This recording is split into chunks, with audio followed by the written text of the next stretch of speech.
اگر آپ کو ایسی ہی دلچسپ اور سبق آموز کہانیاں پسند ہیں تو ہمارے چینل کو سبسکرائب کریں اور بیل آئیکن دبائیں تاکہ ہر نئی قسط آپ تک فوراً پہنچے۔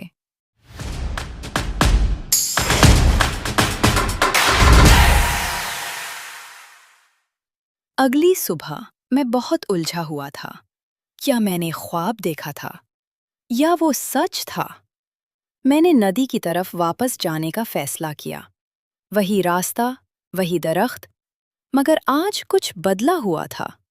ہوا میں کسی پرانی خوشبو کی طرح ایک مانوس بے چینی تیر رہی تھی۔ ندی کے کنارے وہ سایہ دوبارہ موجود تھا، اور اب اس کا چہرہ واضح ہونے لگا تھا۔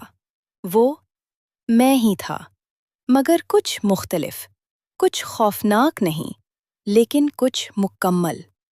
میں وہ ہوں جو تم کبھی بننا چاہتے تھے، مگر بنے نہیں۔ تم نے مجھے چھوڑ دیا، لیکن میں ندی کے کنارے زندہ رہا۔